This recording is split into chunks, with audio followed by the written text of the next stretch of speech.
WSGR 104.1 Grand Rapids, Michigan.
proposing to move to a model where we start to pay healthcare costs for our retirees out of the trusts, and rather than pay into the trusts or pay the medical benefits on a pay-as-you-go basis, paying the actuarially determined annual contribution, which is calculated in order to pay down our unfunded liability over the period of the liability. Other components of fixed fringes include miscellaneous benefits, being leave buyouts when an employee leaves the city and we pay out their personal sick, vacation leave, and workers' compensation at $1.4 million. Moving on to the following slide in your handout, online, imaginations, you'll see our City 311 service, which is beginning to bloom within the city. I managed to give them a brief call today just to check that they were operational. And you'll see that active services include public service, Treasury, taxes, neighborhoods and citizens engagement. In progress, we're hoping to bring in services fairly soon for the city clerk and assessing departments. Overall, the target scope of services to provide a full service single point of contact for any Lansing resident, business person, internal, external customer to call 311 and get their questions answered by the city. This will be over the phone, in-person options, email, chat, one call to City Hall. Moving on to our fee changes, major sources, we have parks and recreation fees for the Schmidt Community Center, cemeteries, and Lifetime Sports. Our city clerk's office has some fee changes through licenses and permits. And in our public service, our sewer fund, refuse fund, and recycling funds have fee increases. The presentation is actually working again. Oh, great. So you know. Excellent. So, moving on into our infrastructure highlights, presumably. And we might just ask Faith from now on to move to the next slide. So if you could say next, yep, and then she Thank can you. do that on her end. Thank you so much. Yep. So in our infrastructure highlights, you'll see that we're spending $2.7 million for major streets and bridges, $2.3 for roads and sidewalks millage, $1.8 million for local street repairs, $200,000 for sidewalks. For sustainability, we've created a new cost center within the Public Service General Fund to specifically address sustainability. We've additionally converted a position in the Public Service Department to focus on that in addition to our current sustainability officer. There's continued sanitary and stormwater sewer separations as detailed in the capital improvement plan. And overall, we are actively applying for federal, it says transportation here, but overall infrastructure dollars in addition to city funds that we appropriate on an annual basis. So every source of revenue that we can tap into, we are eagerly trying to tap into those funds to really maximize the impact that we can have on the city of Lansing. If I can stop you just for a second, Councilman Garza. Thank you, Council President. So when you talk about 1.845 million on local street repairs, I mean, does that, it doesn't seem like very much. Are you guys going to be tapping into any of the ARPA funds to start shoring up some of this to include more money? Yeah, so ARPA specifically cannot be used for street repairs, to my knowledge, but we are looking at transportation and infrastructure funds that have been provided out by the federal government. We're working with our public service department to see what opportunities we're eligible for and to apply for those grants. If you want, we can get you in contact with Andy Kilpatrick's shop as he comes before you to discuss his budget, and he can go into more detail as to the specifics of what is the need of the city of Lansing, how much does $1 million get us in terms of miles of road or sidewalk paved. Okay, and so all right, forth. thank you. And I guess I'll leave that question for Andy Kilpatrick, because that's what I meant, like infrastructures, as far as like, for instance, Pennsylvania, they're doing a water replacement, and you have to rip up the road to do that. So I would assume that money would go to fix the roads as well. Yeah. Excellent. All right, major staffing changes? Yes. Overall, these are the new changes for the FY23 fiscal year 2023. So economic development and planning, we have the inclusion of a code compliance officer in the general fund and mechanical inspector for our building safety fund. Stop you real quick. Faith, if we can move to the next slide, we'd appreciate it. Thank you. Go ahead. Thank you very much. In our neighborhoods and citizens engagement department, we are including a new grant administrator to focus on the neighborhoods and citizens engagement grants, neighborhood grants, and other opportunities such as through the Bloomberg Foundation and other sources. In our finance department, near and dear to our own hearts as we stand before you, we include an additional accountant for our budget. This will be used to address accounts receivable and hopefully resolve some of our ongoing audit issues that have been identified from year to year. Councilwoman Spitzley. Thank you, Mr. President, and I apologize if this has already been addressed and I missed the meeting, but, so as the Deputy Finance Director, are you still the Budget Director? And as the Finance Yeah. Director, are you still the Treasurer? Yes, I am. Okay, I just wanted to, so you're acting on both positions then Yes, right I am. now? Yeah, so I'm Deputy Finance Director focusing on budget. Okay, So- thank you.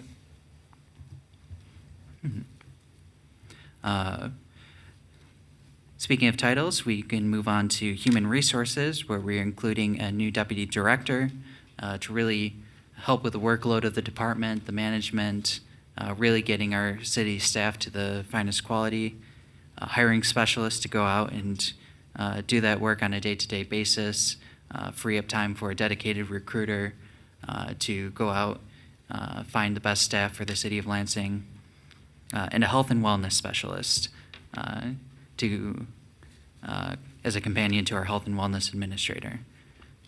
In the city attorney's office, we have a part-time district court liaison to facilitate the additional workload that has come up between those two departments as a result of new state laws that have come up. And in our police department, we have a public information coordinator and principal clerk position that are being included in the FY23 budget. This does not include staffing changes, reclassifications that have occurred in the 2022 fiscal year, but department directors will be disclosing that information as they talk to you during the course of the budget presentations ahead. Moving on into the next slide, executive summary. Thank you. Overall, our goal is that we are responding directly to fiscal challenges of the city. At the same time, we want to make sure that we are investing in public safety, sustainability, economy, and infrastructure, all the items that really will bring to the city of Lansing long-lasting prosperity. With the help of the federal government and maintaining our government services, we are restoring staff and capacity to address the challenges ahead, as opposed to shrinking our capacity in order to keep our head above water. We have continued funding for racial justice and equity, and we are implementing best practices citywide to effectively serve the Lansing community. If there are any remaining questions, we are here at your pleasure. Yeah, so if there are questions, go ahead and raise your hand. We're going to begin with Councilwoman or Vice President Wood. Thank you, President Hussein. I first want to talk about the income tax. What was projected, and I know when we adopted the budget, we were concerned about where revenues and things were. That was at $29 million. We ended up with a projected budget of $36 million. You're looking at an increase of almost 500,000, so for $37 million. That's about an $8 million $8.3 million increase from the adopted budget. So my question is, do you believe the sustainability of this increase, when we're talking $8 million, is something that we can bank on as we move forward? Yep. So overall, as we looked at the 2020 fiscal year, that was the beginning of the COVID-19 public health emergency. As you will understand or remember us talking to you then, we really told you how this was an unprecedented event in terms of impacts to income tax for the city of Lansing. And so we've seen other recessions in which significant unemployment, other factors have resulted in significant decreases to loss of jobs, our overall income tax base.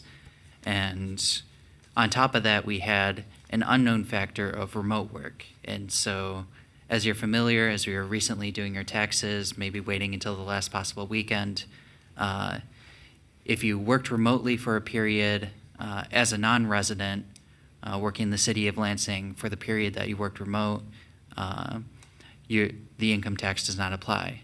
So our income tax applies 100% to residents working within the city of Lansing, or even residents working outside in a non-income tax city.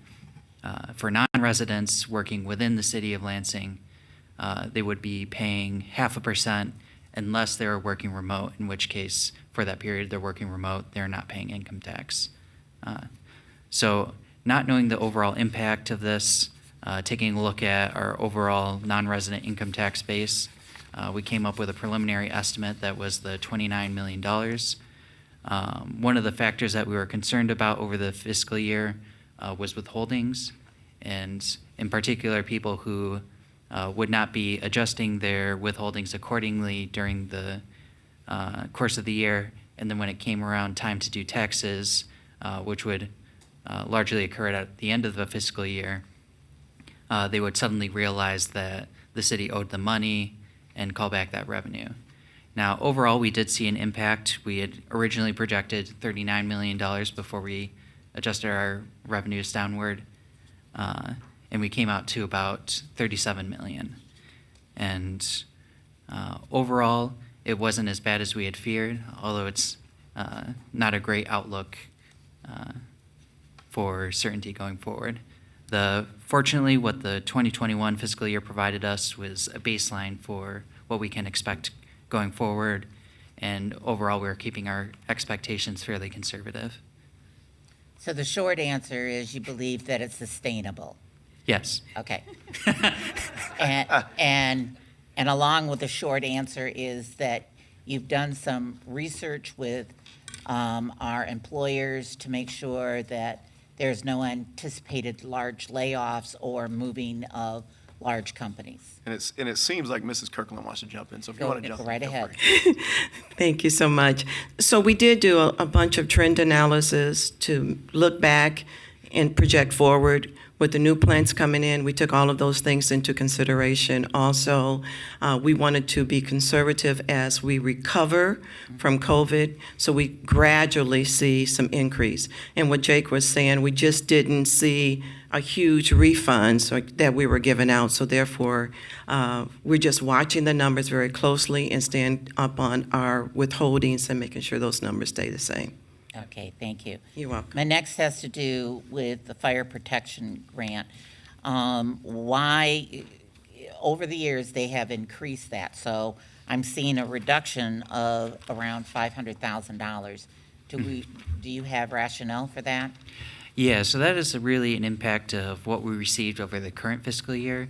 And so we're, in a roundabout way, including this in our budget amendment. So whereas revenues from state revenue sharing increased, we received a smaller amount from fire reimbursement costs from the state during the current fiscal year. And so overall, we're taking a more conservative approach to budgeting that for the upcoming fiscal year.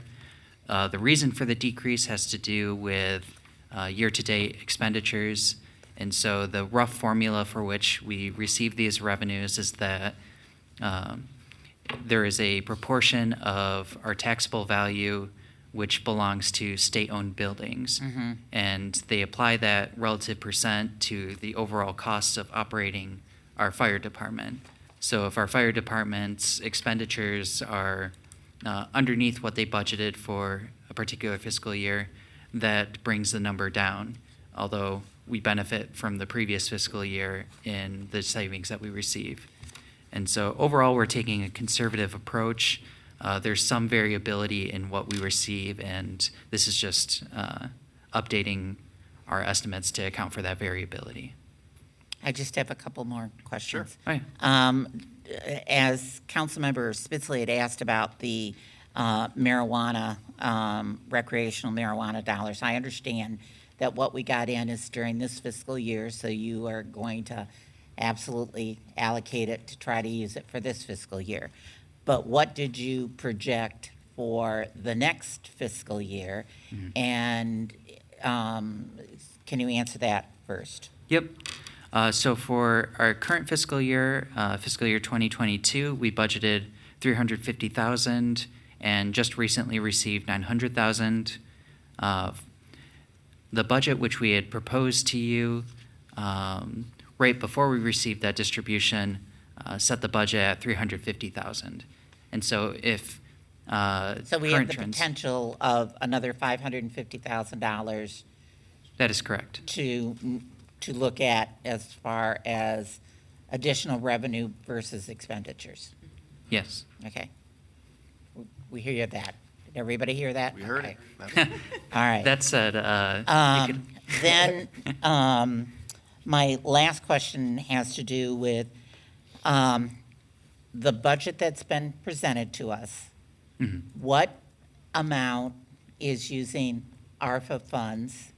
And is there any amount that's being used from our reserve funds? Yes, so overall, the budget proposed for fiscal year 2023 includes $9.5 million, which is used to support governmental services to the extent of revenue loss. Pardon? $9.5 million. 9.5 million, okay. Which, if we receive that additional $500,000, we could round that number down to $9 million.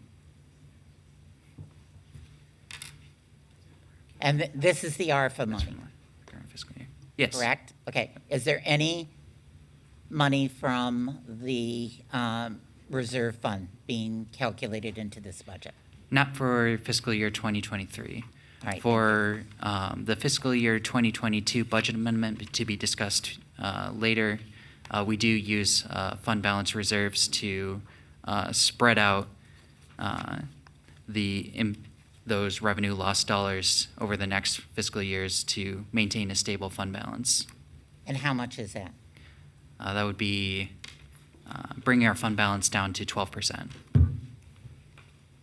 So what I'd like is, instead of percent, a dollar figure, Let me pull up that file. okay? If you're working toward that, Councilwoman Spitzley, did you have a follow-up question? No? Okay. Oh, yeah. So that number would be 11.7 million. Did you say 11.7? Yep.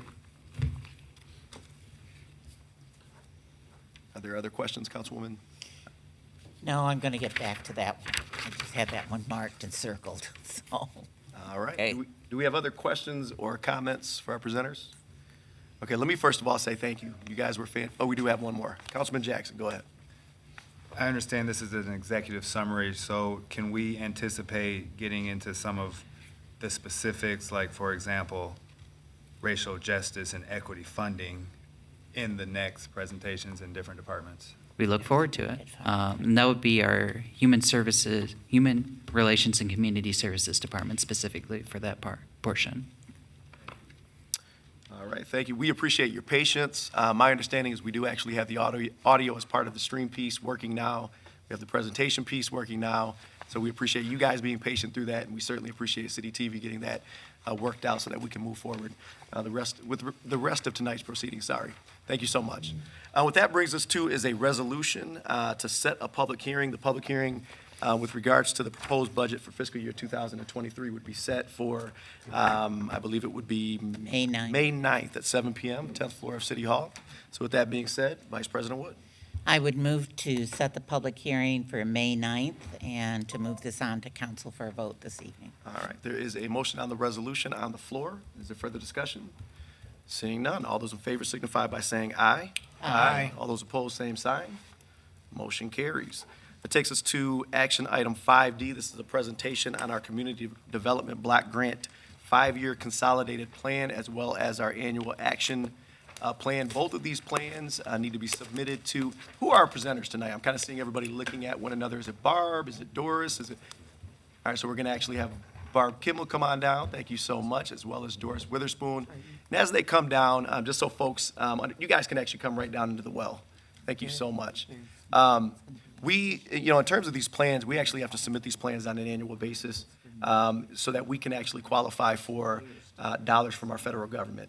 We are looking at community development block grant dollars, which we typically use for economic development and public service purposes in community development block grant eligible areas.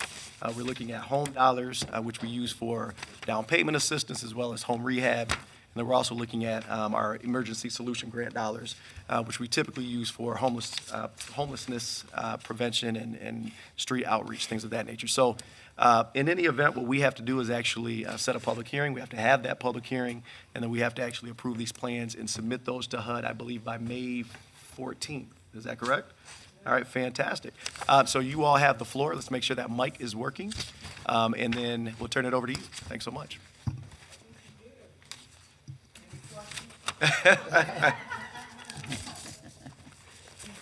So is there anything you could add? Barb, Doris?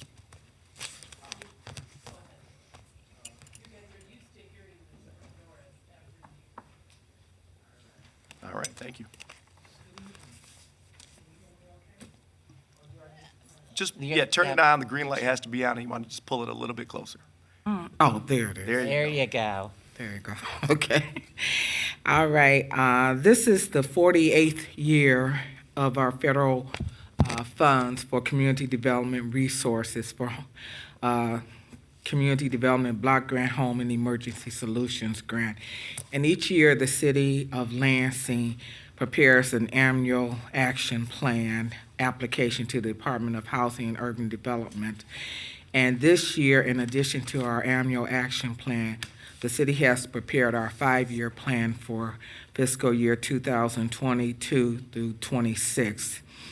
And in terms of planning documents, City Council's role here is to approve the 5-year consolidated plan, action plan summary of funding allocations, and the respective budget for programs. Tonight, the City Council is going to set the public hearing for the annual action plan for April the 25th. And that's why we're here tonight. And just to give you a brief overview, at this time, we do not have our federal funding allocations for 22. And so we are planning as we did last year. So for community development block grant, we're planning a little bit over $2,057,221 in community development block grant. Those funds are for activities such as housing rehab of low to moderate income individuals, economic development, public services. We're planning on $768,000 and $361 in home dollars, and that's for new construction and down payment assistance, those type of activities. $174,439 in ESG, and those eligible program components are street outreach, emergency shelter, homelessness prevention, rapid rehousing, homeless management information system, and of course administration. Again, please note that our federal funding allocations for CDBG and home will also include some program income in previous years funding for a total of $115,000 for CDBG and $90,000 for home, for the home program. The City of Lansing follow a citizens' participation plan in developing and preparing the 5-year plan as well as the action plan. In accordance with the citizen participation plan, we've held a couple of public hearings. Also, we held a 30-day public comment period, which just ended on April the 8th, but people will also have another opportunity at the public hearing on April the 25th to ask any additional questions. And we do consider all comments in preparation of the consolidated plan and the annual action plan. Thank you for the opportunity to present, and we'll be glad to answer any questions unless, Barb, you have anything additional to add. All right, are there any questions from city council members? Vice President Wood. Thank you. Does the 5-year plan have to be passed at the same time as we pass the budget? The 5-year plan, that's our process when we submit our resolution to pass the budget. So I'm not sure when you're passing are you talking about the budget for our department? Or are you I'm talking about the budget for the CBG, which we normally pass before we pass the budget. So my question is, at that time, will we also be approving this new 5-year plan? Yes. Okay, thank you. Councilman Jackson. Thank you. You mentioned public input. How many people do you think made comments? We've held several meetings, which all of you received an invitation to some of those meetings. So we've held community meetings in the 4 wards. We also held special population meetings, with the homeless population or with the elderly and so forth. We even had a survey that people participated in. We had that widely circulated. I think we had 137 comments from that. We've had, during the comment period, we received probably about 5 or 6 comments from residents. So we have received lots of comments, and we've been working with Wade Trim Consultants on the consolidated plan and the annual action plan. So all of those comments that we received, they've been incorporated into the document. You're welcome. Are there other questions? Seeing none, we want to thank you for being here tonight. Okay, and that brings us to item E, which obviously pertains to this. We have a resolution in front of us that would set and establish a public hearing for April 25th at 7 p.m. Vice President Wood. Yes, I would move setting the public hearing for April 25th for our Community Development Block Grant. All right, there is a motion on the floor. Further discussion? Seeing none, all those in favor signify by saying aye. Aye. All those opposed, same sign. Motion Thank carries. you. Thank you. So if you look at the next agenda item, we have an hour and 15 minutes before our city council meeting is scheduled to start. The way that we're going to deal with this, we wanted to be efficient this year. We certainly wanted to bring departmental directors down. We haven't been able to do that for a couple years. And we wanted to be able to get information, obviously, as we delve deep into the budget. But we also wanted the opportunity to answer, or I should say to ask some follow-up questions. So what we did was we actually provided all departmental directors with 5 questions that we want them to speak to as part of their presentation. Those were actually provided to the administration. They took a look at it. They vetted those. They actually worked those through their departments to ensure that everybody could answer those and were comfortable answering those. And then we actually gave them the final list of questions, and I believe we sent that on April 1st. What we're going to ask each departmental director to do is to actually go through the answers to those 5 questions. I'll read those in a minute. And we're going to ask city council members, unless it's a question regarding clarity or to restate something, we're going to ask folks to keep their questions until the end, only because, and as a teacher, I know a lot of times answers are kind of baked in later on in the presentation, so we want to kind of avoid redundancy and things of that nature. We also want to be efficient because of the time. So with that being said, the 5 questions that each departmental director or staff member will answer are as follows. Number 1, what is the difference with your budget from current fiscal year to the proposed budget? 2, are there any changes in services that your department is responsible for, and if so, why? 3, are there any rate or fee increases, and if so, why? 4, are there any major equipment purchases proposed in your budget? And lastly, are there any eliminating, combining, or contracting of positions in your budget? And if so, provide specifics. We also sent out an email, I should say, our office manager, Sherry Boak, sent out an email and asked folks to have any presentation materials they wanted, part of the material or the online packet, to us by April 8th, so you have what we received, okay? With that being said, we're gonna start with information technology, and for this presentation, we have Mr. Christopher Mumby. Come on down. Appreciate you being here.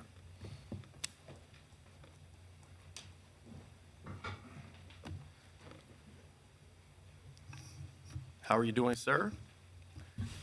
Doing fine. How are you guys? Fantastic, and we can hear you. So you know exactly how we're going to kind of run through this. You have the 5 questions. You had those. We are going to go ahead and take a listen to your answers, and then we'll open it up for questions from my council colleagues. Thank you so much. Sure. And I'm not positive if what I presented to you will be up on the screen or not, but I think you have it, correct? Yeah, it will not. Okay, no problem. So first slide, which the public cannot see, but you have, is just the title of our department, Information Technology. The second slide puts some faces with names.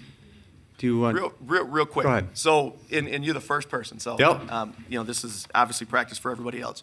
What we want, because we only have 15 minutes. Yep. When we talk, and for everybody in the audience, when we're looking at things that are programmatic, when we're talking about annual reviews, anything of that nature, or presentations, we are certainly willing to bring folks in as part of a committee of the whole after our budget process is done. You know, we think of parks, we think of IT, we think of, but what we really want to do is hone in on things that are specific to the budget, because we only have about 15 minutes per department. So if folks could simply answer the questions that we've provided, those 5 questions that we provided, again, we sent out an email earlier in the year, and then we also sent out an additional email on April 1st, just reminding folks of the process. I think this will be a much more efficient and meaningful process. Great. You could answer those questions. We don't- Absolutely. Thanks. They're also the last page of the information I Excellent. provided. Thank you so much. Flat to last year, $68,000 more than the previous year. Additional software requested by departments, but ostensibly flat budget compared to FY '22. That's question 1. Question 2, no changes in services our department is responsible for. Answer to question 3, no rate or fee increases. We're an internal service fund, and what we do is charge to departments. Answer to question 4, the only real capital purchase is not necessarily capital, but it is laptop and desktop computer replacements. I think it's to the tune of $235,000 in the budget proposed. And question 5, there's no position changes in the budget. We have a vacancy that is currently filled by a contract employee, but we intend to permanently fill that. No other changes. I think those are the questions. Fantastic. I appreciate it. Do we have questions for Mr. Mumby? Comments? Vice President Wood. On your calculations for department, can you explain how you calculate the amount that is charged off per department? Sure. As an internal service fund, all of our expenses are paid for by other entities within the city, and we use it seems kind of complex, but it's pretty simple. We take our entire IT budget and split that in half after we've removed department-specific charges from it. So things like Axon body cams that are specific to the Lansing Police Department, we don't allocate those costs amongst the whole city. We allocate those specifically to that department. So we take our entire budget, we subtract department-specific purchases, software, hardware, whatever, and charge those directly to departments. And then the remaining balance is split in half. And half of that is divided amongst city departments based upon the number of employees with a login, so that have computer access. And the other half is split amongst the number of devices, computers, desktops, laptops that department has. So they're roughly the same number. Honestly, once you split it in half, the number of people and the number of computers is roughly the same, but we split it that way. Okay. So the bigger departments pay a larger share. The departments that have more specific software pay a larger share of the budget. Okay. And is your department responsible for the new City 311? We are not. We helped get it off the ground. The money that was allocated from parking ramp proceeds went to the IT department, and we've supported Department of Neighborhoods, let me get it right, Arts and Citizen Engagement is how I think it's going to be called from now on. So we have supported Delisa's department in putting that together, and we started the process and kept it going and continue to provide technical support, but it is not part of the Information Technology Department. All right, thank you. Are there other questions? Seeing none, we promised we'd get you out of here for your 7 o'clock meeting. Appreciate it. That promise. Thanks. Talk to you soon. Thank you so Thank much you. for being here. That brings us to Economic Development and Planning. And I believe we have Brian McGrain, who is the Director of Economic Development and Planning, with us. So come on down. How are you doing, Brian? It's good to see you. All right, so just as we did before, if you could take us through the 5 questions, give us your answers, and then we'll open it up for question and answers. Absolutely. Thank you, council members. I think all of us were just so excited to talk about our departments. I welcome the opportunity to come back at a future date. Per my materials, you do have some background on the department and what we're looking to be doing in 2022, so I will skip over that. What I would point out is probably the highlights for 2022, 2023, which do get to some of the questions, and I'll answer those in just a second. Most of our line items were relatively unchanged, as you'll see. General fund does include a substantial LEPFA increase. That is part of my general fund line item. Reduced debt service in parking, in the parking fund. You'll notice that that's a substantial drop. Big change for us, 2 new positions overall. We do have a mechanical inspector in my building department division, and also a code enforcement officer proposed for our general fund allocation, which is in code. EDC changes are incorporated in here. Of course, you've seen we are proposing the change of the EDC contract, taking that out of LEAP and just having that staffing reporting directly through the EDC.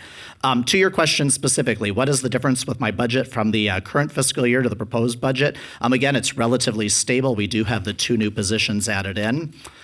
Are there any changes in service that your department is responsible for? No. Are there any rate or fee increases, and if so, why? We chose to go fee neutral this year, so there are no increases. 4, are there any major equipment purchases in your budget? No. We do have a software conversion in there, not necessarily, I think, a capital line item, but something that we put in the building department nonetheless. And then 5, are there any eliminating, combining, or contracting of positions in the budget? Again, we have the 2 new positions in there, but otherwise, no proposals for contract service or elimination. Fantastic. Councilwoman Spitzley. Thank you, Mr. President. I have just a couple questions. So you said there is an increase in LEPFA funds. Can you just elaborate a little bit on that? I could tell you in the budget, it is an increased subsidy. I think LEPFA will be coming in at a later date to talk about that, and I would defer those conversations to our budget office or to LEPFA. But that subsidy does flow through my budget. But you just said it's an increase, though? Is that what you said? Correct, an increase, I believe, of about 400. Oh, here we go. Appreciate you sticking around, Jake. Thank you. Glad to be here. So overall, the amount that comes up, the difference of, I believe it's 600,000, whatever it is in the LEPFA's budget, that is the difference between their operating expenses and operating revenues, to which the city supports the difference. $600,000, is that what you said? Yes. Okay, thank you. My other question is about the EDC coming in. Is that going to be part of your department? So both of those funds do technically flow through economic development and planning. So we always have had the economic development portion in there. So it's relatively unchanged this year in dollar figures. So that does continue to come through. But again, we've mentioned, I think the mayor has put it out via press release, the difference in what we're proposing next year, which instead of being a contract between the EDC and LEAP, will be the EDC essentially self-staffing. And that will be, and so I guess I don't understand, so and I apologize. Will those folks be under the umbrella of your department? The dollars that come from the city to support the EDC have come through my department. That dollar figure is relatively unchanged. Where those folks will be working in the future, it will be directly for the EDC. Who supervises that group? Sure. So that does, again, the dollars come through me.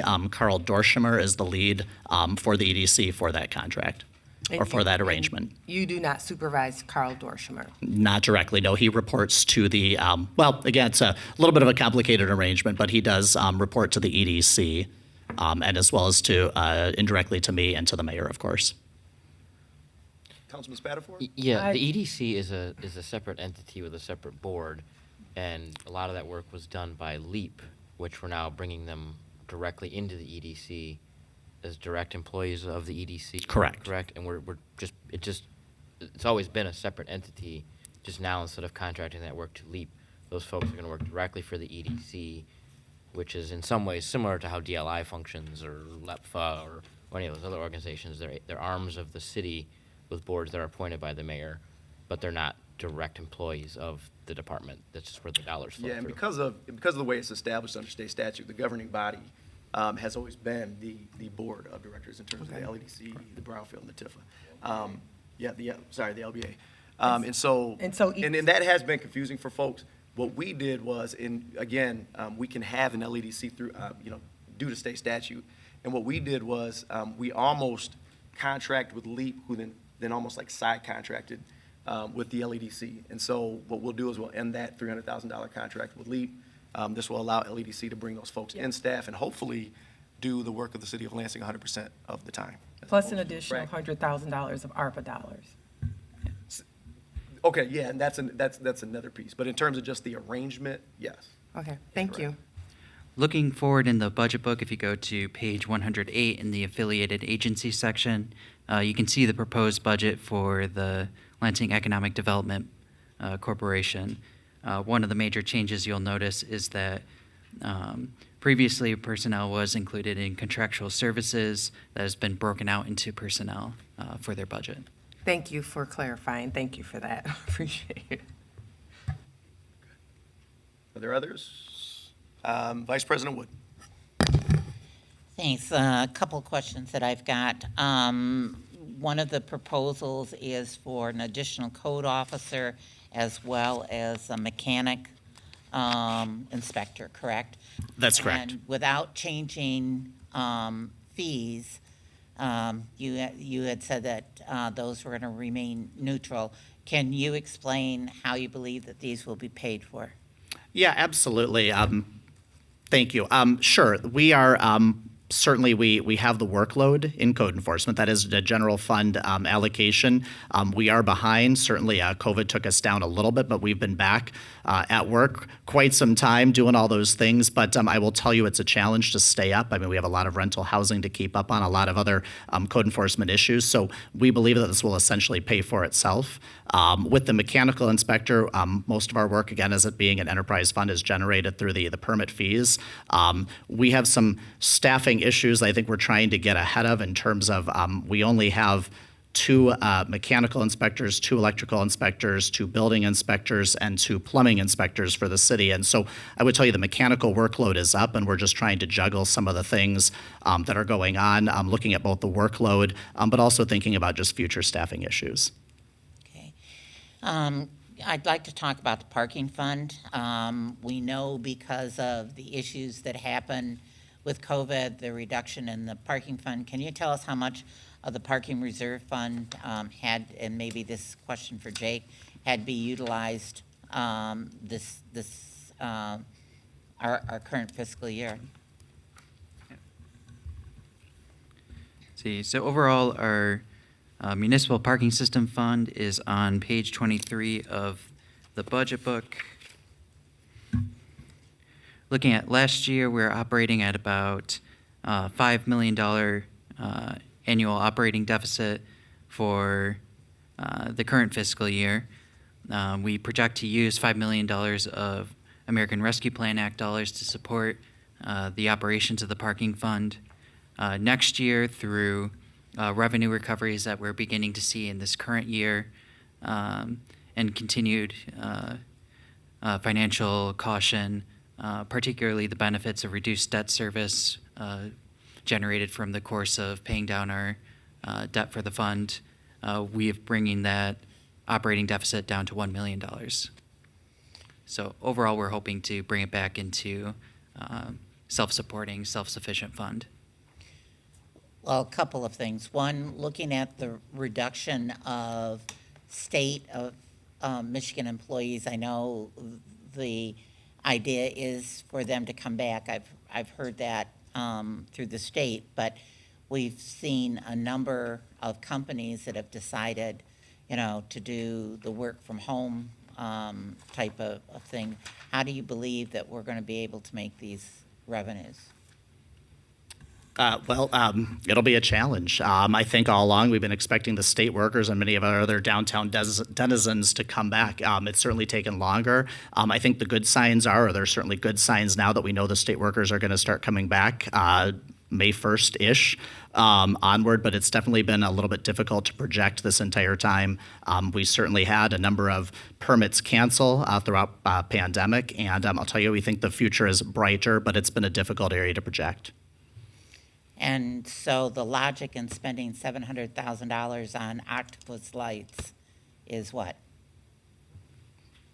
I can speak to many of our plans, which we had in place prior to pandemic. We were working in 2019 with our entire capital budget with a lot of things that were to be happening. And in fact, a lot of our contracts were inked in early 2020 prior to pandemic. They were moving forward. Again, this was early pandemic. We knew these things had to happen or we wouldn't have come forward for the funding to redo our system. So certainly I think it was timed right before pandemic. One area that's also currently benefiting the parking department is that due to bonded capital project improvements within the parking fund, there's not significant capital improvements that need to be made in order to maintain the structures. They're fairly up to date as far as repairs go, to my understanding. Jake, we're not talking about the octopus lights as bringing them, we're not talking Not about talking about octopus lights. Okay, all right. I just want to make sure that we're talking about structural versus decorative. Yes. Okay.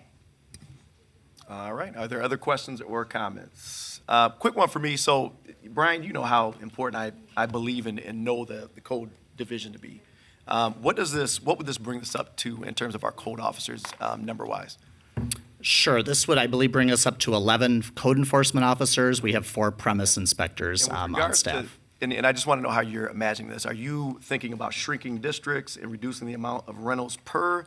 Are you looking at somebody floating to fill in for folks that are, how's that going to work? Yeah, we've looked at both models. One thing that's been challenging is it seems like every time we get fully staffed, something happens, someone retires, someone leaves, something occurs. So it seems like we're always floating somebody in from one position to another. So ideally, we would love to perhaps shrink those areas. But I think, again, it's, we again seem to always be down one person. Okay, thank you. Vice President Wood. Just to piggyback on that, Brian, how many anticipated retirements do you have in code compliance for the next fiscal year? Difficult to fully judge. I think we have a lead who's probably retirement eligible. I think we might have 1 or 2 other people who've hit that mark just in the code side. But we also do have a lot of folks that have joined us more recently, so a lot of newer staff members. But you never know. Well, I was just thinking, as you indicated, you have, retirements and things like that, and then that brings us back down again. So I was trying to get an idea. I think. Yep, Councilman Garza. So I'm going to piggyback on that as well. So I know noticed you said that you always seem to be down 1. So out of the 11 and 4 positions, are we currently down 1 position, or are they fully staffed right now? I always have to be cautious because I don't want to give anything HR away, but we do have 1 person who is out, and we do expect to be returning from a short-term leave within the next month. Is that a code or premise position? We have a code, and we have it is a code position, and we have We have an out-of-class premise officer in that position right now. All right, thank you. All right, seeing no other questions, we appreciate you being here, Brian. Thanks so much. Thank you all. And Jake, of course, we know you'll be sticking around. Thank you so much, just in case. If we could now bring up Interim Chief Mr. Michael Tobin. We certainly appreciate him being here as well. Folks, we're going to move on to the Fire Department. And again, Mr. Tobin will answer all 5 questions, then we'll open it up for questions and answers from this body. How are you, sir? When I can find the on button. I'm doing well, thank you very much. And I Appreciate appreciate you the being time tonight. Thank you. You have the floor. Thank you. Our largest difference between last year's budget and this year's budget, when you look at the bottom line, is about a $1 million increase. That $1 million is by far a majority in personnel costs and benefit costs, and most of that comes from an alignment. Over the last couple of years, we've had some position changes, some realignment within the department, and this is work that was done with finance to make sure the proper funds and the proper pay scales and the proper benefit scales were placed with the proper positions. So most of that is because of correction, not due to any new positions. There are no changes within our service that our department provides, other than we are considerably busier and busier every year. No rate increases. We did look at increases for ambulance. Difficulty with ambulance rate increase is, first of all, that we charge significantly more than what most insurance carriers pay, and we have not received any increase in reimbursement from the federal government for Medicare and Medicaid reimbursement for more than 20 years, and that's an EMS industry-wide issue. So we chose to have no fee changes this year. Major equipment purchases. Most of our major equipment purchases are going to be done through public service in the way of vehicles and requests there, so I'll defer to Public Service Department and Vehicle Fleet for that. When it comes to other areas in the department, though, working through finance, we actually have successfully over the last 2, and this will be our 3rd budget year, on some of our equipment costs, flatten equipment costs for our expendable equipment, such as turnout gear, SCBAs, SCBA bottles, and also durable and EMS gear. Things that are very expensive piece of equipment that have 10-year lifespans, and we are very aggressively moving out of a 3-year cycle to flatten those line items on our budget and get us out of this peak and trough emergency spending that we've been doing for the last 8 years within the fire department for those items. So we are not eliminating positions or combining positions within this year, and that's about where we are right now. Hopefully I didn't miss one on that. All right, thank you so much. Do we have questions or comments from the body? Vice President Wood. A couple of questions for you. I know you said that the Public Service Department, the request was going through the fleet, but what are there any equipment, major equipment, ambulance, fire engine? Absolutely. Specifically, we are looking for, we are requesting 2 new ambulances, funds for re-chassing a 3rd ambulance. That saves us, if we can take one of our existing ambulances, buy a new chassis for it, they rework the module on the box and put it on, that's a savings of about $100,000 for the unit, and a new engine. So 3 new vehicles with 1 reworked vehicle. The difficulty on these vehicles is the turnaround time and the cost.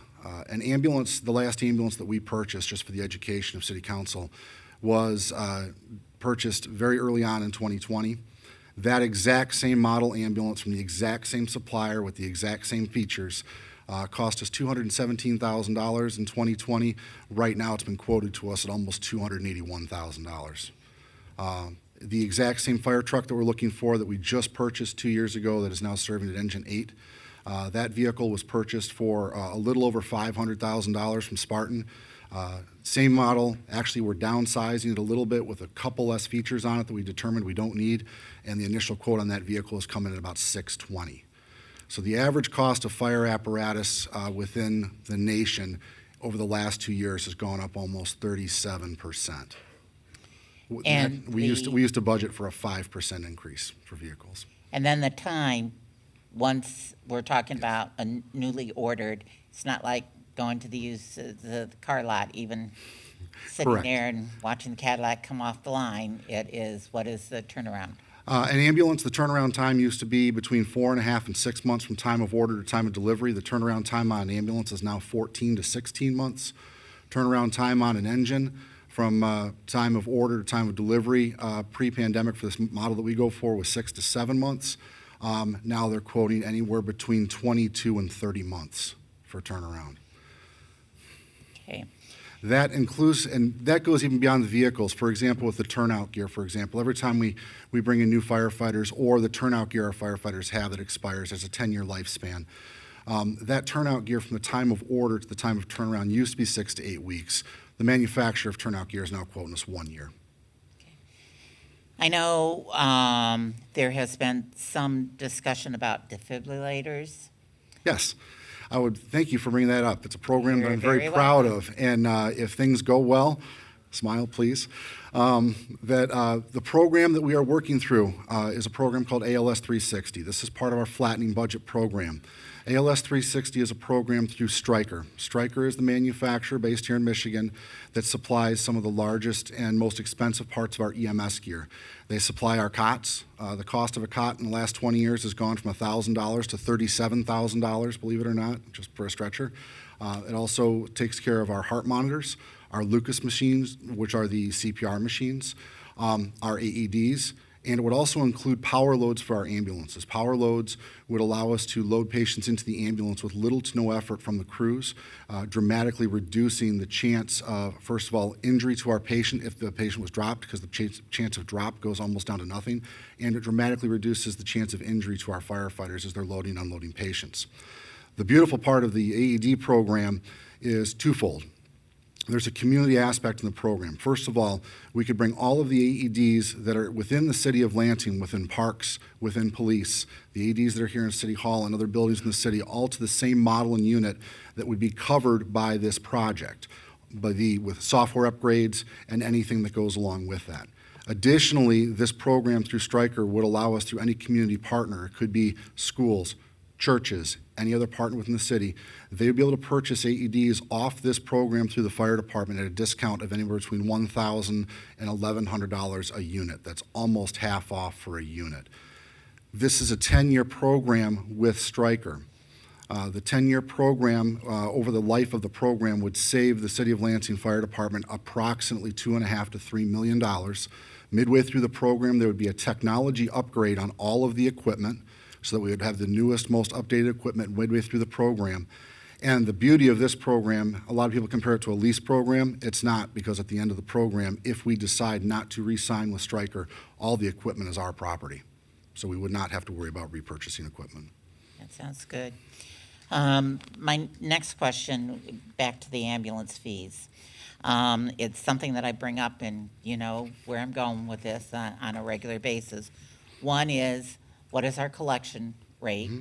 Two is, are we making sure that those that are paying with Medicare or Medicaid or do not have insurance understand that they can ask for a waiver on these?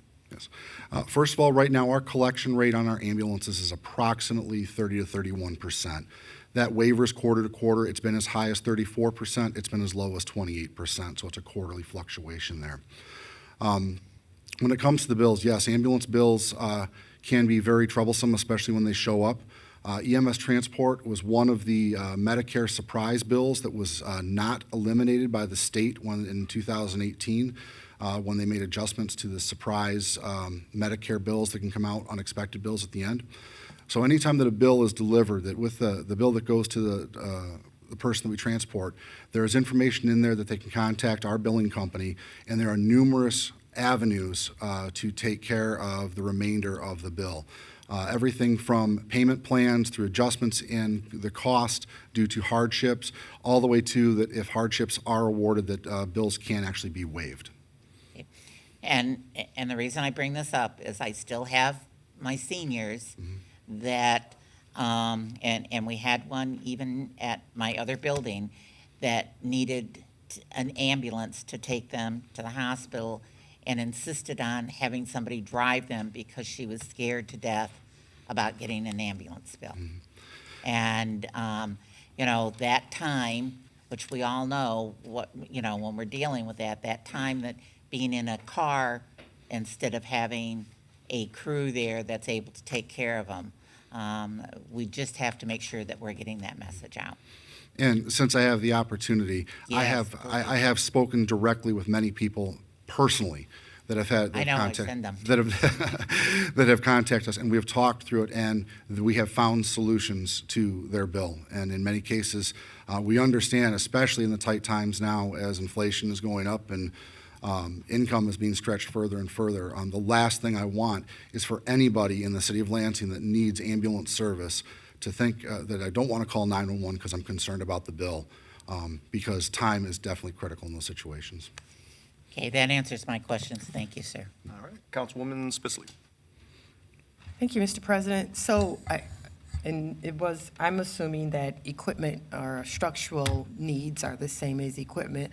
What are you guys doing for, structural needs? Are you guys looking at another fire station? Are you looking at, repairing the locations that you have? Is that part of the budget for next year as well? That is not currently part of the existing budget.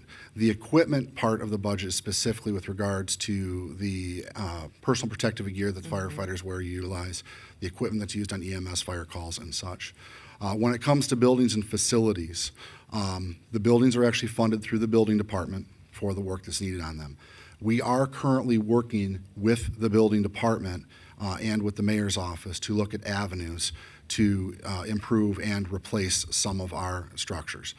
For example, Fire Station number 9 on Glendale off of Cedar there, that fire station was built in the early 50s. If someone wants to visit it, it's showing its age. It really is. The difficulty that we also have with some of our aging buildings is that the new and updated fire apparatus just plain and simple doesn't fit in them. One of the avenues we are looking at, for example, is we wanted to, when we have the staffing available, when we put a 6th ambulance on the road during the day, was our models show that one of the best locations to have that ambulance stationed out of is Fire Station 2 up on Grand River. The difficulty is that the engine is on the taller bay, and the ambulances are too tall to fit in the 2nd bay. So the ambulance does not physically fit in the building. So we can't even operationally do some of the needs that we need to do operationally because of the aging of our facilities. So we're looking for different avenues. We're looking at grant funding. We are looking at many, many different models. I don't have a final plan right now with it, but we're looking at many avenues with the mayor's office. Are there other questions or comments? Very quickly, there have been quite a few rumors about the Alarm and Maintenance Division on Pleasant Grove and Farrell. Are there any plans in the near future to do anything with that other than what's going on there now? As far as I know, right now, it's staying where it is. We are looking at the possibility. We have equipment and storage on Pleasant Grove there at the old fire station number 10. We also have equipment storage at the SWAC and the garages. So we are looking at what our actual needs are for equipment resupply and shop work. Is it a matter of it's a co-location? Is it a matter of condensing stuff down? We are looking at many options, but there is nothing in plan for it right now. Okay. Councilman Garza. Thank you, Council President. So with the new McLaren being, adjacent to MSU, do you see that causing more wear and tear on your vehicles and costing more money as far as, gas and services for your paramedics? Absolutely. The new location of McLaren Hospital on the eastern side of the city, I'll start with time. On time right now, it's increased the average turnaround time of one of our ambulances from time of call to the time of back in service by approximately 11 minutes. Now, people don't think 11 minutes is much, but that's 11 more minutes that ambulance is not available to take an additional call that comes in. Those 11 minutes directly relate into miles traveled that ambulance has. The example when that question comes to me, sir, is that I like to use our ambulances based out of Fire Station number 6. With the old location of McLaren Hospital and Sparrow Hospital, that ambulance in its first 16 months that it was on the road put near 75,000 miles on that ambulance in 16 months. That vehicle alone is probably going to go, I'm anticipating an increase of 15 to 20% in miles just in 1 year because of the new location of the hospital. That's just one of the vehicles. Any of the ambulances that are coming out of downtown, obviously they're going to increase distance also. So that directly relates to wear and tear on the vehicle, fuel costs, tires, all of that. All right, thank you. And I just real quick, so you alluded about Fire Station 2 on Grand River not being able to adequately fit or house the ambulance. would you potentially be looking at, if it's in the budget, a new fire station that may be closer to the McLaren Hospital? If you look at our call distribution, moving a fire station closer to McLaren does not serve our citizens better. I would much rather have the time on the backside when it comes to transport and turnaround than it is from the time someone picks up the phone, dials 911, and needs that ambulance at their door. All right, thank you. And Vice President Wood? Thank you. Just with the mention of the station on Pleasant Grove. And Farrell. Yeah, Pleasant Grove and Farrell. I lived through this before when there was a proposal from the administration to sell it, and that neighborhood went ballistic. So just so that we are all out there understanding that if there was a proposal, you can expect another situation like that. So thank you. That's my neighborhood. So I know well. We really appreciate you being here. Thanks so much. Okay. Thank you very much for your time. All right, Appreciate thank it. you. We now are on the City Council and Internal Auditor. We have our very own Eric Brewer to present to us.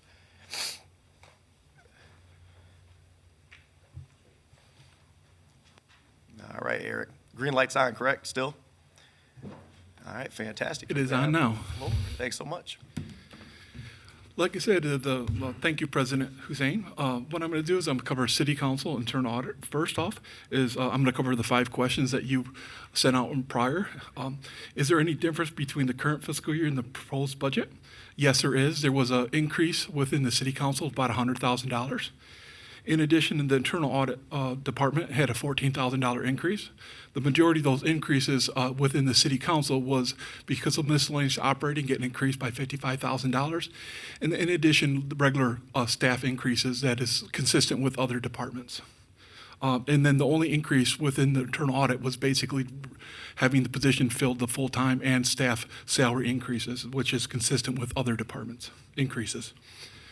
Are there any changes in service to the department?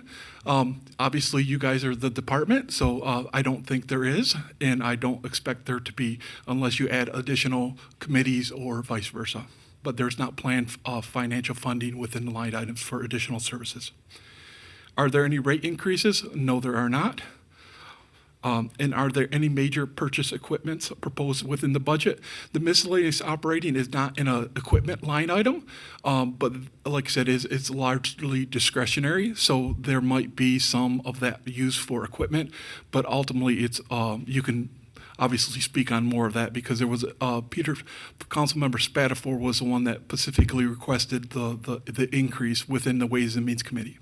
You want to touch on that, Councilman Spatafor? Not particularly, but I'm happy to. So last year, as we dealt with the water damage and the sort of disaster that still is befalling the floor up here, we kind of got acclimated with how building maintenance allocates expenditures for City Council, and if we're going to do any type of sort of reclamation of that space to how it's supposed to look, it may cost us more than we have ever budgeted before in our budget. So it was prudent to up the line item and not use it instead of leaving it as low as it was and needing to go back for a budget amendment later on. So that's where that increase comes from, is to hopefully get taken care of some of the, when was that, Sherry? August? I was on vacation when you texted me and said the building's leaking from the top. Okay, never heard of a flooded attic till this year. And it's going to happen, right, Jane? Eric, go ahead. In the last item, is there any elimination, combining, or contracting positions? There is none in the City Council, and currently the internal audit position is contract. If you notice the line items, obviously the accountant background, I'm kind of a geek for the line items, but you'll notice that the temporary help line item is where the actual salaries are. Normally, when you have the W-2 or the not a contract internal auditor, the salary lines would be there.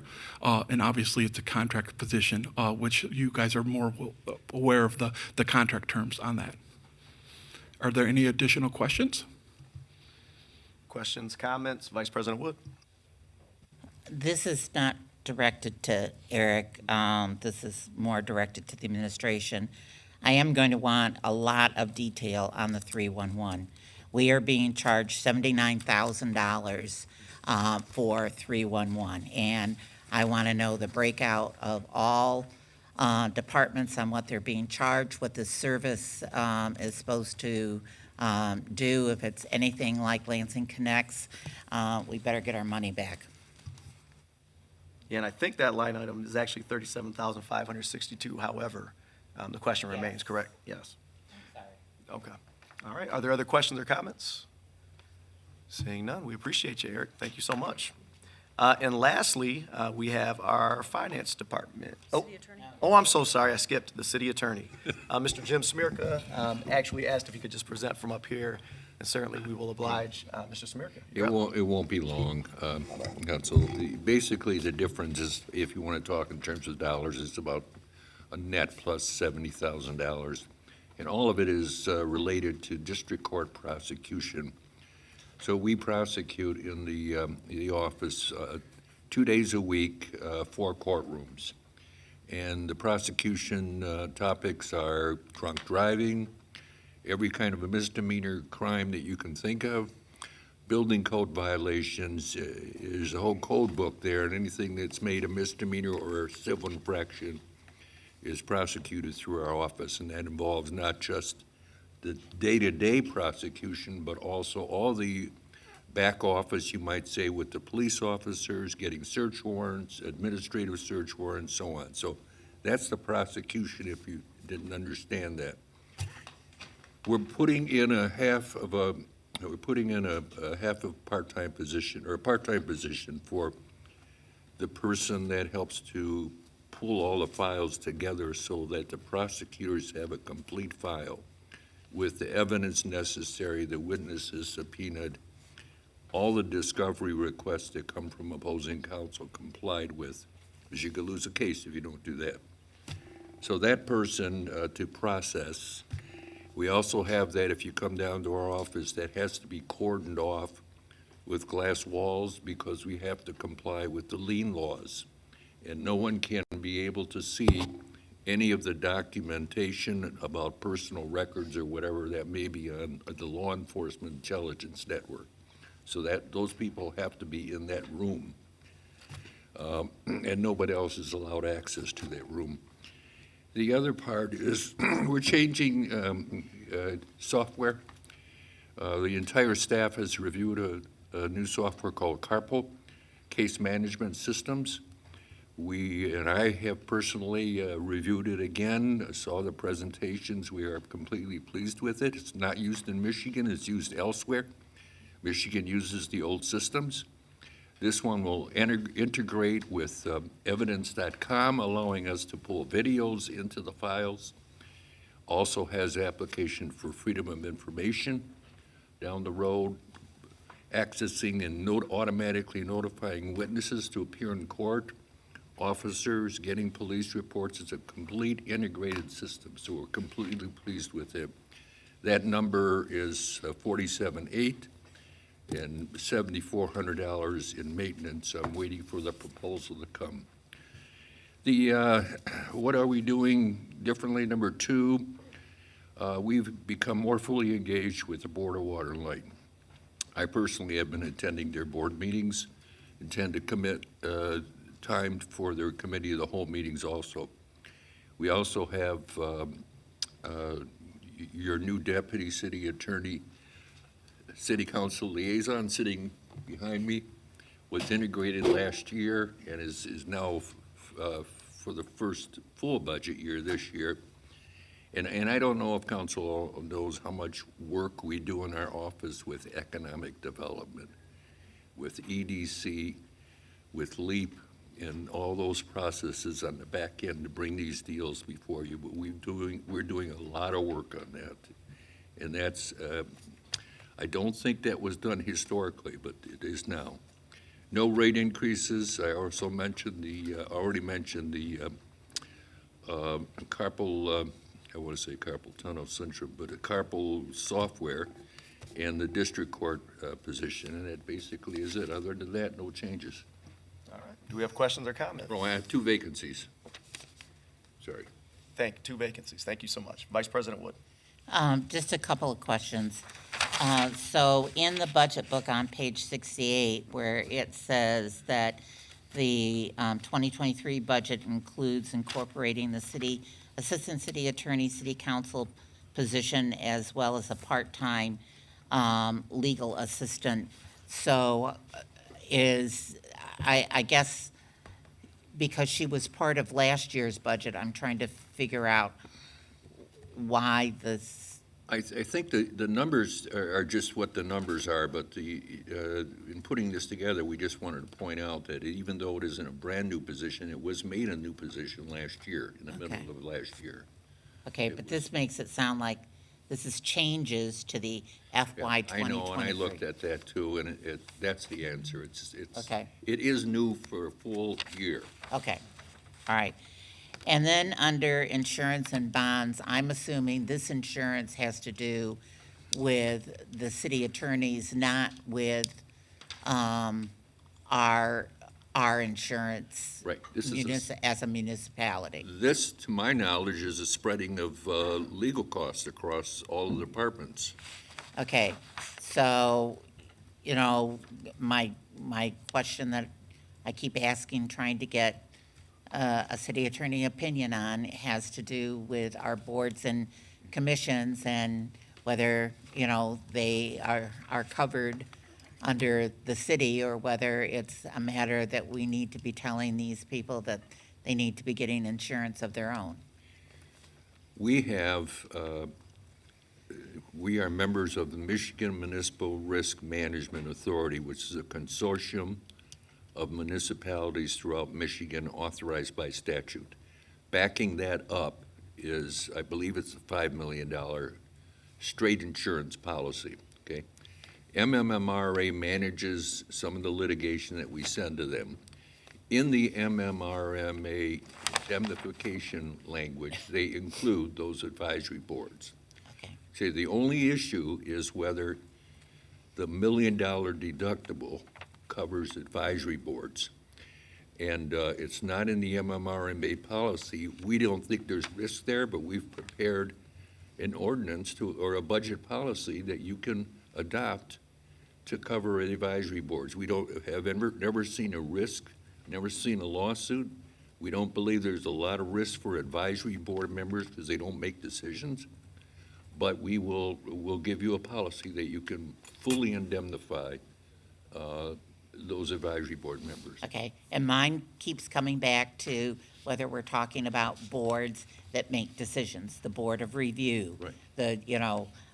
Those are decisions that don't come to council, they aren't a recommendation to us. The Retirement Board, any of those boards that are making decisions. Now we have, even though it's under state statute, the EDC Board, which we appoint, that is now, again, being given more authority. Well, those authorities like EDC, TIFA, LBAs and all that, those are separate statutes. Those are separate boards. They have to get their own insurance. They can't be covered under the city unless the statute says so. And the Board of Reviews are always going to be covered, but it's the advisory boards like, I can't think of one right now. Planning Board, Parks Board. Planning actually makes decisions upon Parks Board, let's say there's the Parks Advisory Committee. That's a pure advisory board. That would be covered under this budget policy that I'm sending to you. Okay, thank you. Appreciate that. Are there other questions or comments? Seeing none. Thank you so much. And we are on to our last presentation. I believe we'll have Ms. Desiree Kirkland, as well as Mr. Brower, I think is standing up to come forward. Then actually, you guys can just stay in place because we're going to need you for the resolution, which is action item 5G as well. All right, thank you so much. Absolutely. You want to run through those answers to your I am, real questions, and then we'll open it up. Thank you so much. Sure, will do. And I'm going to cover Treasury first and then Finance. So in the Treasury Department, your first question was, what's the difference in the budget from this year from last year? It's up about $80,000, and that is as a result of taking 2 part-time employees, moving them over to full-time employees. Are there any changes in the departmental service? Nope. there's no changes. Are there any rate increases? No rate increases. Are there any major equipment purchases in your budget? Nope, there's no major equipment purchases. Are we eliminating, combining, or contracting positions in your budget? We do contract or bring in seasonal people during our peak season, which is right now for income taxes. So those are just seasonal people that we do bring in. On the finance side, the difference in our budget between this year and next year is $80,000, again, because of the accounting position. Are there any changes in services? No, they're not. We're looking to improve our services. Are there any increases in fees? No, there's no fees. Are there any major equipment purchases in the budget? No, there is not. Are there any eliminating or combining contracting positions? We do have in our positions contracting individuals to help us with our audit findings and our bank reconciliations, but we are looking also to hire an accountant. Yes. Councilwoman Spitzley. Thank you, Mr. President. How long have you had the contract workers to help you with your audit findings and budget reconciliation? So the contractual worker came in last year, the one we have right now came in last year during the audit time period to help with the, bring the bank reconciliations up to date for doing the audit. And she's continuing to work with us to stay timely. Those were two audit findings of material deficiencies. And Yes. So that's why they were brought in. Okay, thank you. Yes. Councilman Spatafor. Can you speak to the progress on implementing electronic filing for income tax? Yes, so we, last year, we were able to start off with our easy form. This year, we had hoped to add to that. We ran into a few snags because we did get some equipment in and through Laserfish, and we wanted to simplify the process so that if someone goes online to fill out their returns, then it all is able to upload into our city tax system. But because of some programming snags, we're hoping to have those all in place on next year. But we are working on those. For next year, you mean tax year 22 or? Tax year 22, yes. Thank you. Appreciate that. You're welcome.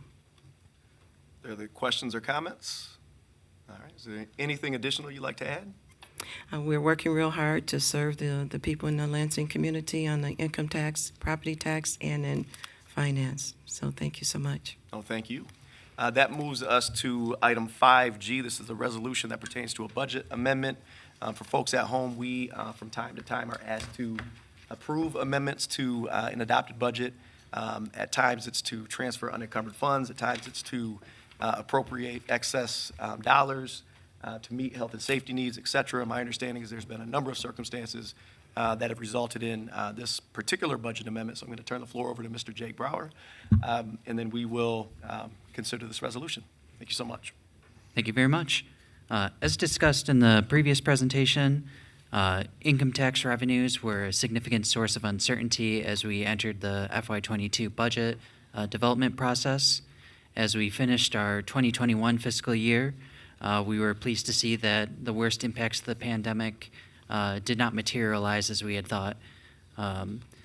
Taking that baseline into the current fiscal year, we have taken a look at year-to-date revenues, run projection analysis. I've collaborated with Desiree Kirkland and the Treasury Department as a whole to come up with a revised estimate, increasing our projected income tax revenues by $7.8 million.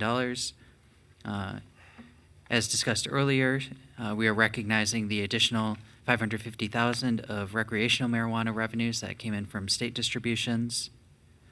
The election reimbursement revenues for $150,000 refers to a special election by Lansing School District that is also recognized in the city clerk expenditures for operations of special elections. So that is a net zero impact. Overall, a few years back, around in 2017, there was a return on equity payment historically for the sewer fund, which was discontinued in that year due to budgetary pressures and other considerations that folks who have been here for much longer than I could discuss. But we are bringing that back to our general fund. We are taking the revenue loss, which we had hoped or not hoped, but rather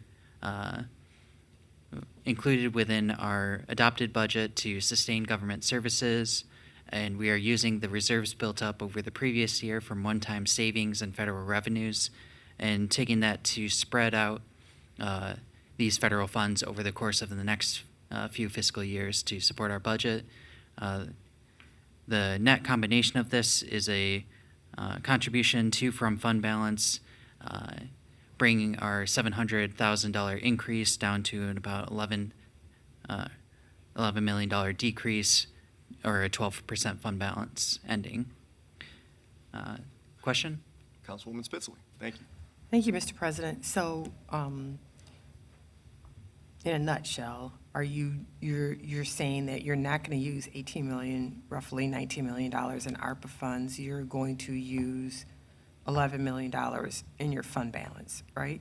That is correct. Okay, and then you said you're going to spread it over, the $19 million will be spread over several years for budget. I thought we had to spend the ARPA dollars within a certain time frame. Correct. So we have until December of 2024 to allocate funds out, and December of 2026 to spend funds. So you're going to use the $19 million over the next 3 or 4 years, is that what you're saying?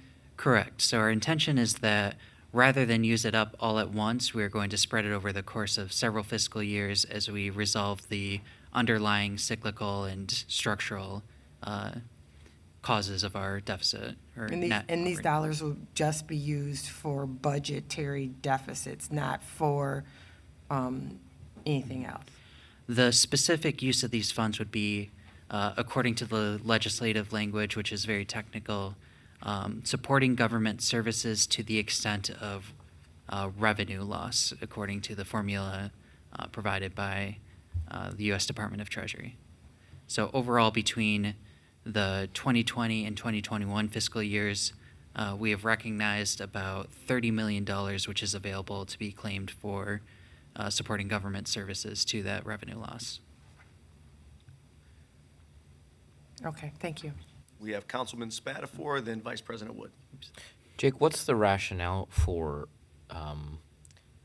backing out ARPA funds that have a timeline and restrictions when we could use them in the current fiscal year, beef up our fund balance with general fund, and then when the deficit still exists, we can use the general fund money as needed rather than as restricted by ARPA? We could certainly do that. One area that we benefited in the last fiscal year is that we really maximized our expenditure savings, our revenue sources.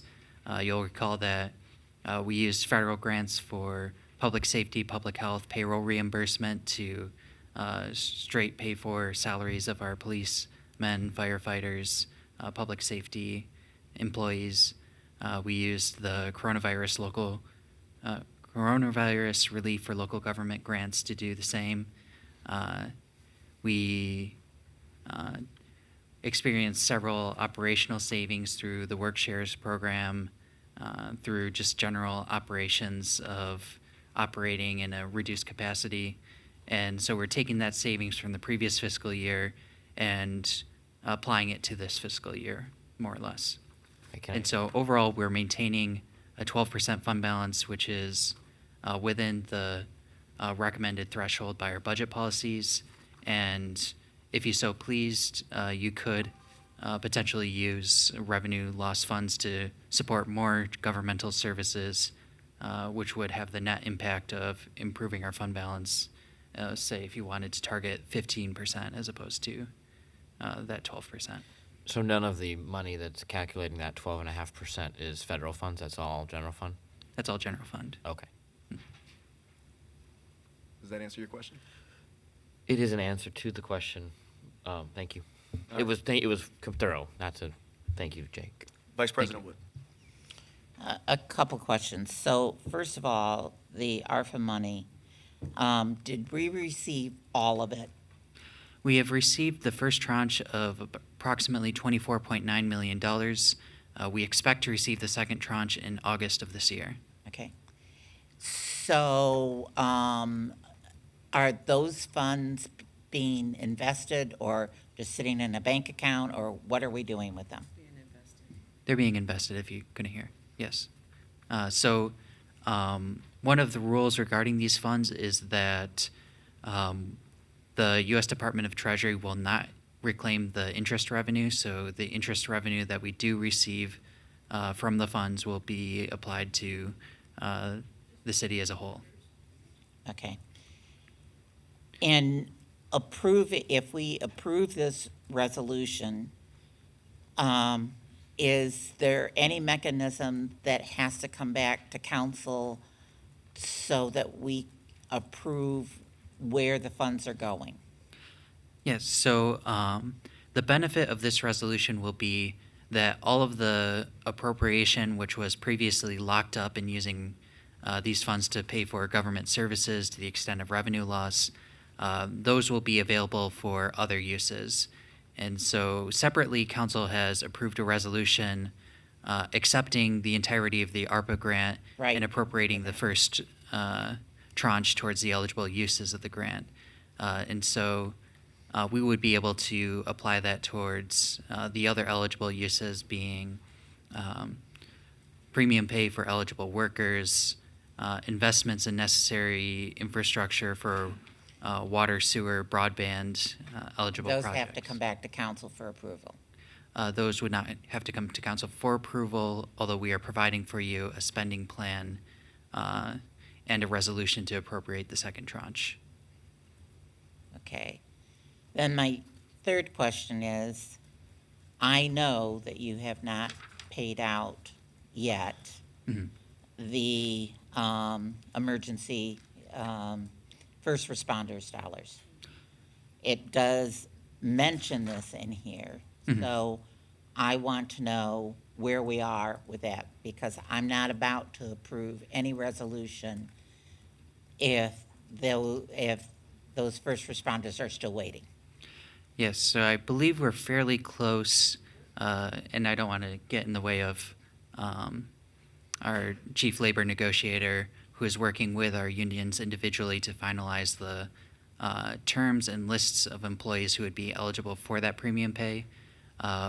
One of the things that we've strived to do throughout the process was to make sure that the unions had an input on how the program was administrated, who received the funds. We kept it separate from the bargaining process, and making sure that before we issue this premium pay, we agree on the final numbers, the final personnel, who is receiving it, the union agrees, and that no one is left out of the program once money is exhausted. So overall, we're pretty close to the end of that process.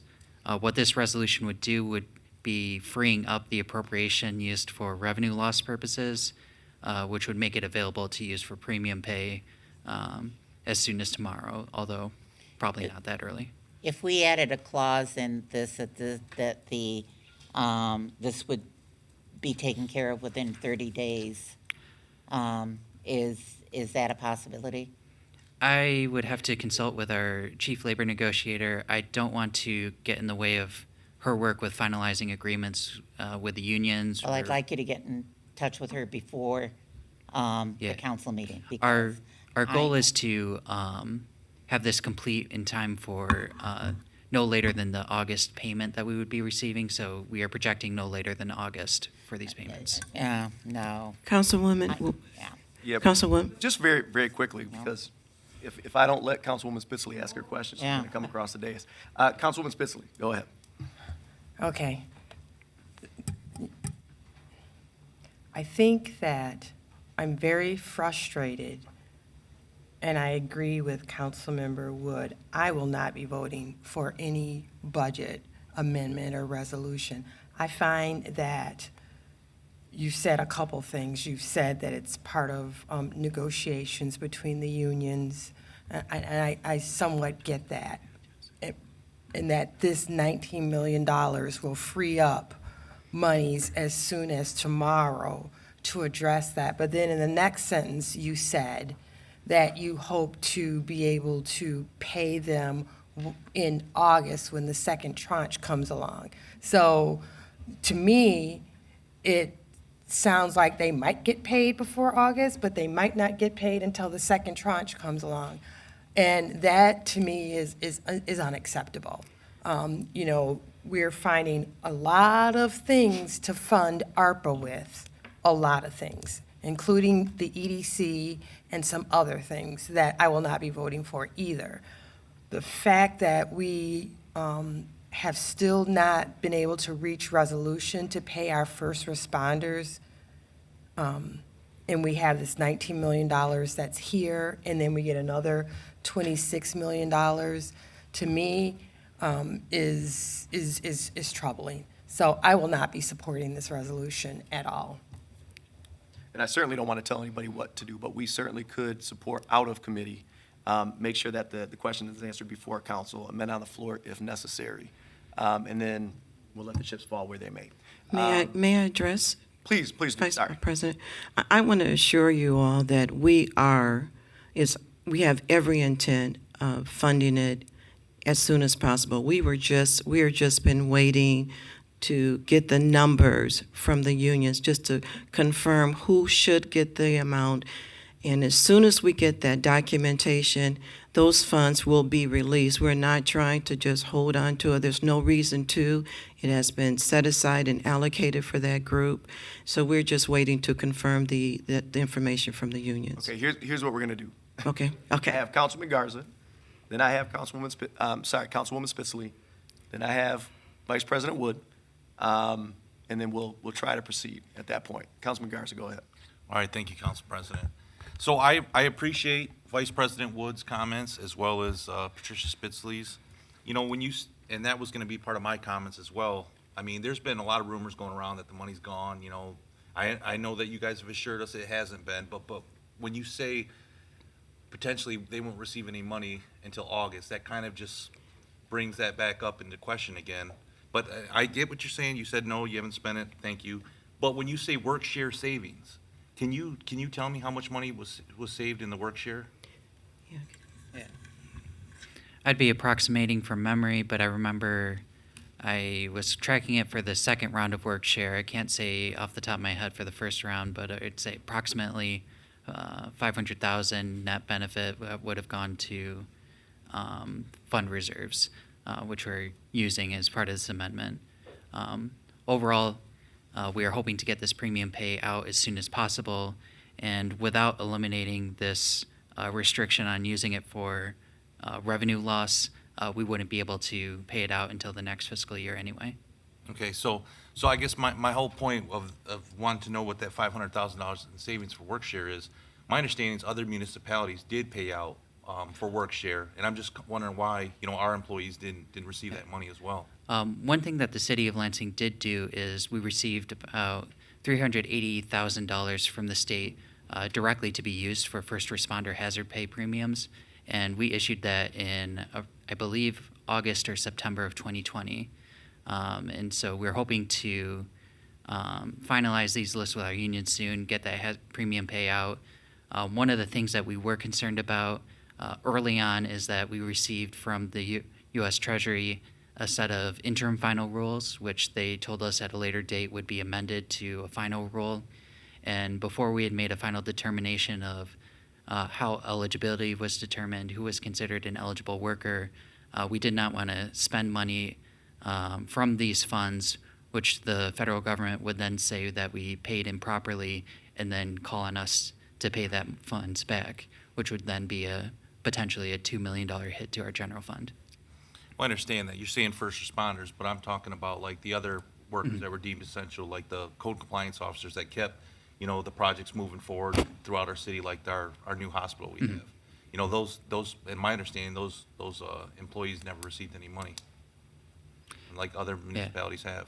Yeah, so eligible employees who did not participate in both rounds of work share are eligible. It's for eligible employees who did participate in work share but only participated in one round, we're providing 40% of the overall distribution, and eligible employees who were unable to participate in either round, front-facing employees, are intended to receive the full proportion of that premium pay. Great, thank you. Thank you. Councilwoman Spitzley. Thank you, President. So, Mr. Brower, how much money did our frontline workers get from the state in 2020? Let's make sure we know that everybody got money, across the board, across the state in 2020. How much money did each one of them get? They each got the maximum allowable $1,000 from They the got state. $1,000. Okay. Yep. And we knew then. I mean, I'm still concerned as it's 2022. Isn't it 2022? It's 2022, and we've been in this pandemic for we've got these funds, and we're still talking about we need to do contract negotiations and all of these things in order to get money to folks, and it'll be 2023 practically before they get whatever they're going to get. And again, what about workers, frontline workers who are gone?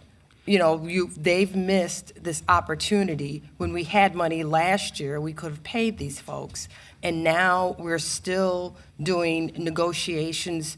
And you say on one hand, we're going to get it out as soon as possible. And then the very next time you say August. Well, August, is that really soon as possible? That wouldn't be my definition of soon as possible. I just think that, again, we're using ARPA dollars, or we're proposing to use ARPA dollars for a whole bunch of things that seem like they're getting ready to be done immediately as soon as we approve the budget. But we cannot come to an agreement on how we pay our frontline workers. That, to me, is something that should be a priority that we should have been done. We should have already had that criteria, and our frontline workers should have already been paid. I hope I can earn back your support here. Overall, I do want to emphasize that the premium pay through the American Rescue Plan Act that we are discussing has not at all been a subject of bargaining agreements. So we do have several contracts that are ongoing. That is not a part of discussions. We have emphasized during discussions that what happens in the bargaining room will have no impact on the overall status of the premium pay. As far as the timeliness of us receiving the funds in August of 2021 up till now, we've only just recently, in I believe March of 2022, received the final rule from the U.S. Department of Treasury, which gave us the final guidance on how to proceed. It helped alleviate several of our concerns, one of which being that the legislation emphasizes that premium pay would be in an amount up to $13 an hour for employee to a max of a certain dollar amount. It was uncertain whether or not that could be paid in a lump sum or whether it had to be paid on an hourly rate. And those were answers that we had been able to, since the final rule, definitively answer. And so I hope that answers your question. I hope that you can feel confident that we are getting pretty close to finalizing lists with several of our unions. If we get these lists finalized tomorrow, we will issue the premium pay at the next possible payroll. We have no intention of holding this money back. All right, thanks, Jake. For our folks that are viewing at home, and we're expecting to see our regularly scheduled city council meeting as it is 7:01. We are still in committee of the whole. I'm stepping out on a limb here when I say I think we're nearing the end of this meeting, and we will then take a 5-minute break, before actually convening our city council meeting for tonight. Last question goes to Vice President Wood, and then we'll consider the resolution. This is more of a statement than a question. Every day that we prolong in getting these payments out, somebody else retires. They've risked their lives for this city during the pandemic, whether they drove a garbage truck, whether they were code compliance officers, whether they were firefighters or police officers. So when we continue to delay this, there are less people that will receive those dollars that deserve them. Now, for the sake of the president, will move this on for council tonight. But I can guarantee you, if I do not have answers here, I will do one of two things. I will either move to table it until we get them, or I will vote against this amendment. So having said that, I would move the resolution. All right, there's a motion on the floor. Further discussion? All right, hearing none. All those in favor signify by saying aye. Aye. All those opposed, same sign. No.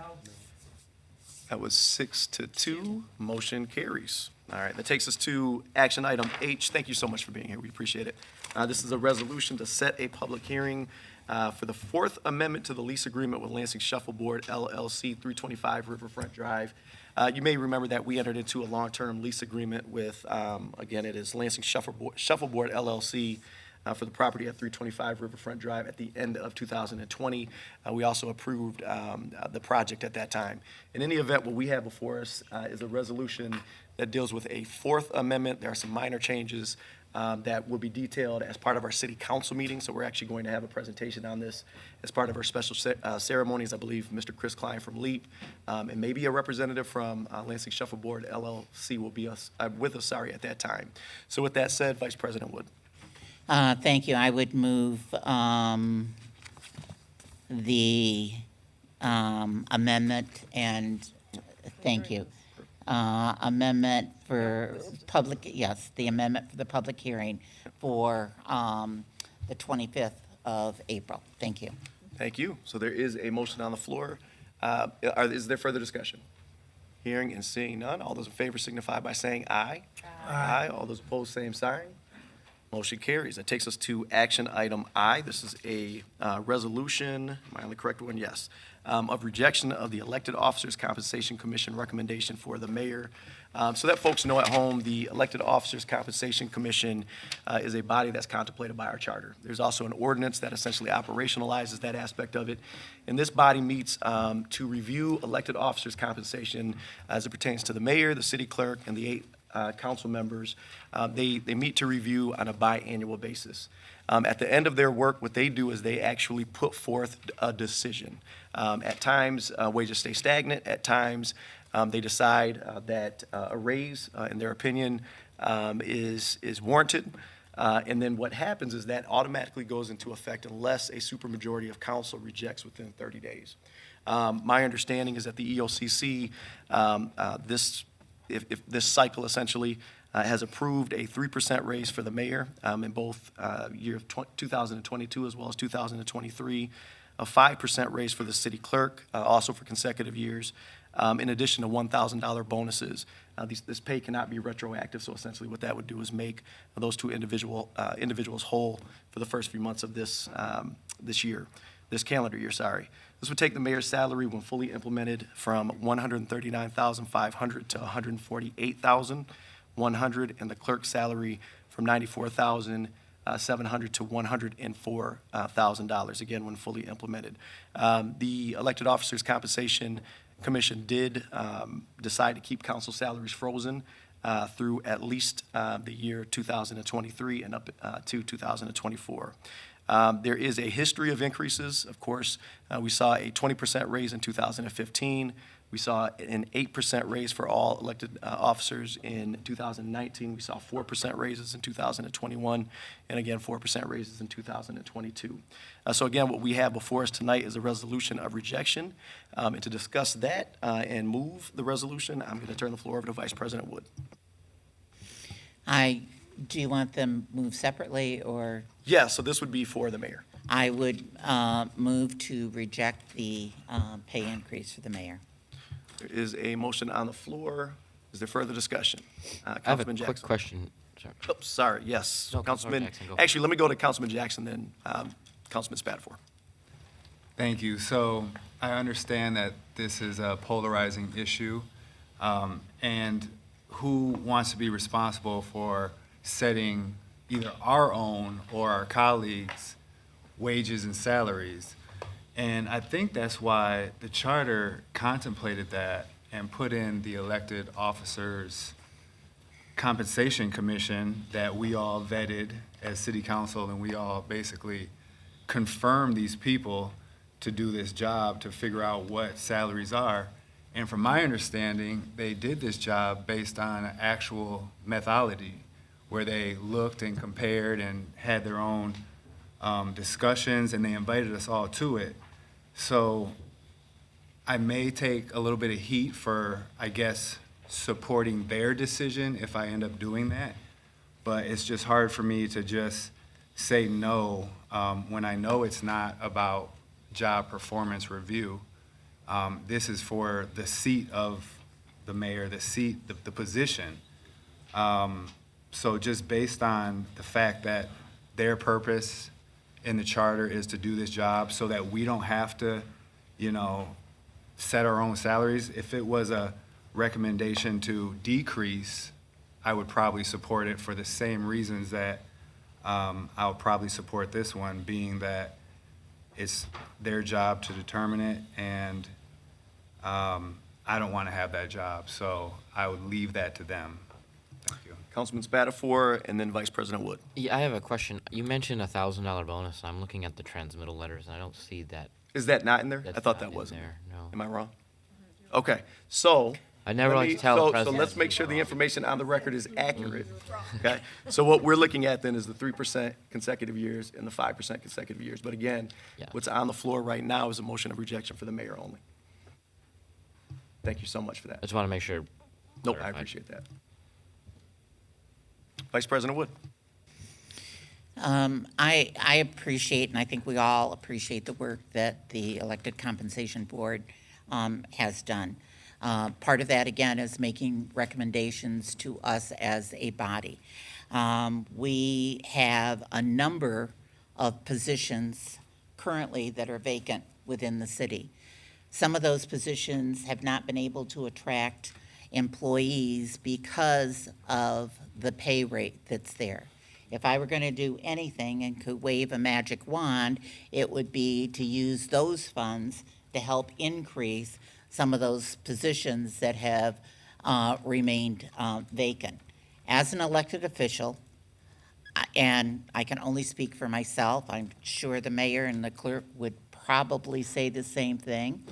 They did not come into this job for what the pay was, but as a public servant. And it is up to us to look at what we're looking at as a budget to determine whether this, at this particular time, makes sense. That's why I will be voting yes to reject this recommendation. Councilman Spatafor.